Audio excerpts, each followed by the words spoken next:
So, ayun na nga, good day sa inyong lahat. Nandito naman ulit tayo sa ating panibagong vlog. Sa edition na to, meron tayong HP DeskJet 2377. So, ngayon, ang problema niya is, yan, pakita natin. Pag power on natin, yan, makikita natin. Yan, magbi-blink lang yung power button na yan. Makikita nyo naman.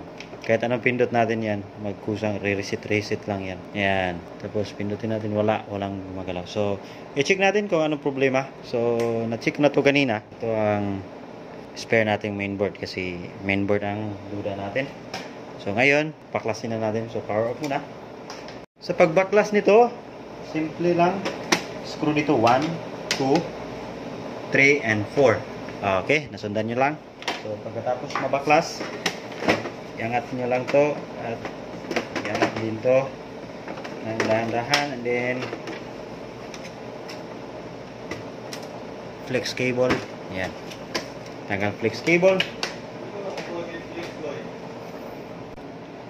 Okay, ngayon i-test natin yung power supply. So, same procedure. So, nakita naman natin power supply ating i-test. Plug.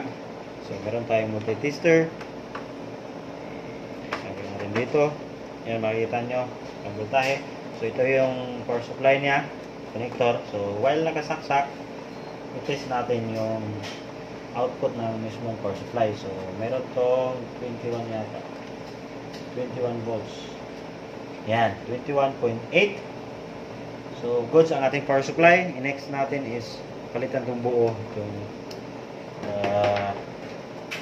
main PC or mainboard.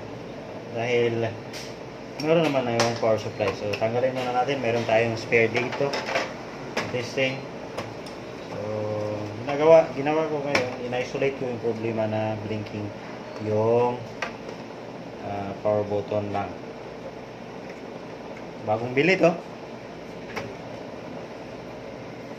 Ilang months na yata yung nagamit nila. Nagkaganyan na. So, meron talagang ganyan. Hindi natin may iwasan yan. Magloko ang board.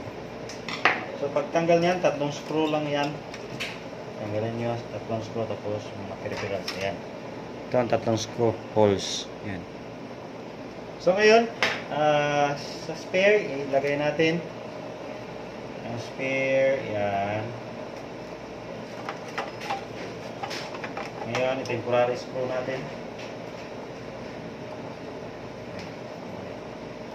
Temporary screw dahil mag-test tayo kung gagana ba ang ating DIY. Okay. Ayun yun yung ating DIY. Plug and play lang naman ito eh. So, lagay natin itong mga connectors. Ganyan sa slot. Ayan. So, ilagay natin. Ayan, ilagay natin ito top cover.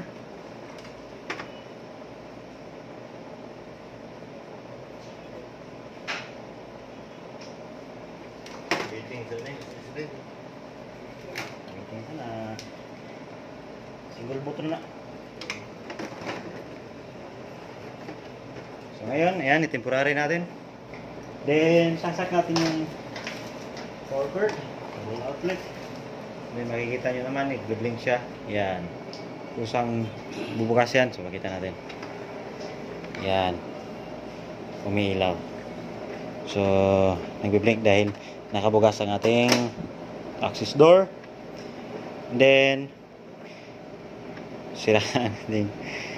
Cartridge na tricolor. Nakaganyan yan kasi yung mainboard niya, dito kasi naka-embed siya. So, ngayon, hinahanap niya yung tricolor na ganyan. Mag-error talaga yan kasi iba na ang mainboard.